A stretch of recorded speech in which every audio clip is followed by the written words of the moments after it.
Hi! இன்னைக்கு வந்துட்டு Wednesday vlog பார்க்கலாமா? இன்னைக்கு ஆஃப்டர்நூன் போல தான் வந்து விலாக் எடுக்கவே ஸ்டார்ட் பண்ணியிருந்தேன். வந்துட்டு குவார்ட்டர்லி எக்ஸாம் நடந்துட்டுருக்கு. அவனையுமே வந்து ஸ்கூல்லேருந்து கூட்டிட்டு வந்தாச்சு. இன்னைக்கு துணியெல்லாம் வந்து வாஷ் பண்ணி முடிச்சுட்டு கையோடவே வந்துட்டு பெட் கவர் அப்புறம் பெட் ப்ரொடெக்டர் எல்லாமே வந்துட்டு வாஷ் பண்ண போட்டு காய வச்சு எடுத்துட்டேன். ஆஃப்டர்நூன் போல் 7ல் வந்து ஸ்கூல்லேருந்து கூட்டிகிட்டு வந்துட்டு அதுக்கப்புறமா தான் வந்துட்டு விலாக் வந்து எடுத்திருந்தேன். ஸோ ஃபர்ஸ்ட் வந்து பெட் ப்ரொடெக்டர் வந்துட்டு போட்டுட்டேன் அப்படின்னா பெட்டர். எழில் வந்து எப்பயாவது ரொம்ப டயர்டாக இருந்தாலோ இல்லை கிளைமேட் சேஞ்ச் ஆனாலும் தூக்கத்தில் அப்படியே வந்துட்டு உச்சா போயிடுவார். ஸோ அதுக்காக கண்டிப்பாக வந்து பெட் ப்ரொடெக்டர் மஸ்ட்டு. அதனால் அதை போட்டுட்டு அதுக்கப்புறமா வந்து பெட் கவர் வந்து யூஸ் பண்ணிக்குவேன். இந்த பெட் பக்கத்தில் வச்சுருக்கேன் இல்லையா, வாட்டர் பாட்டிலாம் வைக்க கஷ்டமாக இருக்குன்னு சொல்லிட்டு அந்த டேபிள் மாதிரி வச்சுருக்கேன். அது வேறு ஒன்றும் இல்லை, ஆல்ரெடி என்னோட ஓவனுக்காக செஞ்சுருந்தோம் இல்லையா, அந்த பழைய வீட்டில் இருக்கும்போது அதே வந்துட்டு பக்கத்தில் வச்சுட்டேன் இப்போதைக்கு.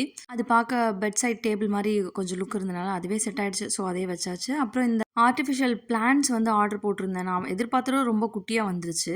விலை வந்து ₹100 தான். ₹100க்கு இது வொர்த் தான். பிகாஸ் 10 குவான்டிட்டி வந்து கொடுத்துருந்தாங்க. அது வந்து ஒரு பிளாஸ்டிக் கப் தான் கொடுத்துருக்காங்க. சொல்லப்போனால் அந்த டீ கப் வரும் இல்லையா, அந்த அளவுக்கு தான் குவாலிட்டி இருக்குது. பட் பிளாஸ்டிக்கில் இருக்குது, அவ்வளோதான்.